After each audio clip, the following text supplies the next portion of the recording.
This is before and this is after. Partition wall in the middle that we had to take down, and painting the pebble dash because it's so ugly, and the kids were doing that and they were having a dance and having fun. And then they were arguing because it's actually really hard to paint pebble dash, like super hard. So eventually they're taking a little break. Trying to get the HGV around the side of the house was a logistical nightmare and took about an hour because it just didn't want to fit. There was about a millimetre each side to go. But eventually got it round there. And why did we use the grab lorry? I don't know why we used to grab, but we used to grab. Didn't do that one again. Anyway, yep, that was a lot of fun.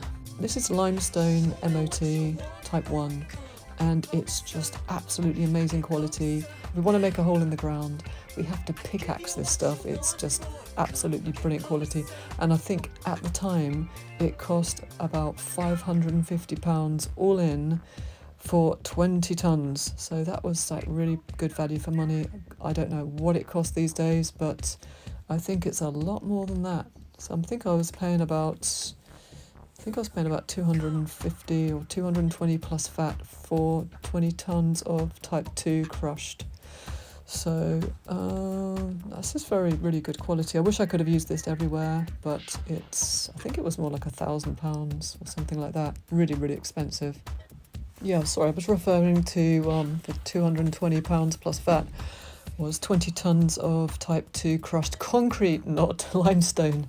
Absolutely not. Not much point having the grab anyway because it ended up in piles.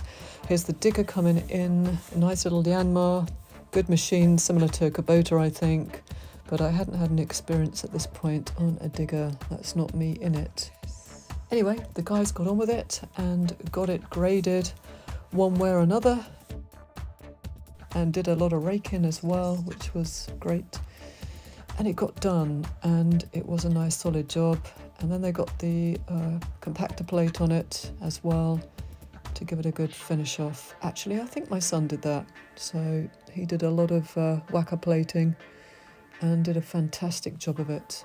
Here's it finished so far with 20 tons of 20mm shingle put down. I'd rather have it all tarmacked, but after the extension is built maybe. I really like these covered sections over the workshops because it's so lovely to be able to work undercover and to be able to sit with family and friends, and I've got a little fire pit under there too. I built this nice little archway with hammocks in, which is one of my favourite spots. This is my old 2006 Range Rover that I absolutely love and I never hardly drive it. And going back now, this is the dismantling of the old partition wall. The guys did a really good job and got it done in about a day.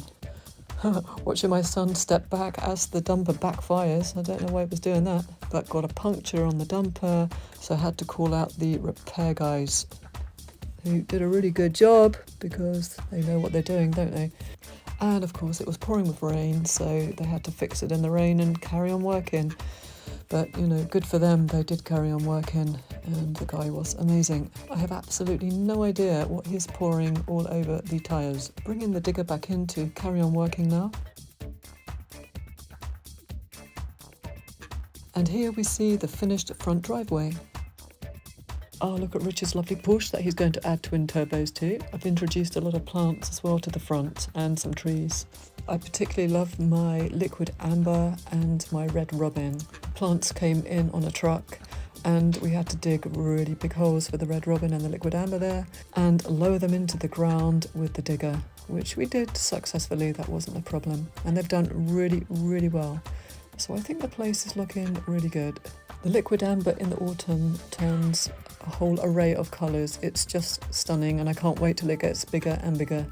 Fantastic. So we've got some other plants in there as well, and obviously we've got the electronic gates. It's really come together well, and the bin shed on the right hand side there, which is fantastic. One of my really good guys built me a drop box in the wall, which is fantastic as well, and we even put in a gate for bin shed access. Thanks so much for watching, and I'll have another video up really soon for the next stage of the project.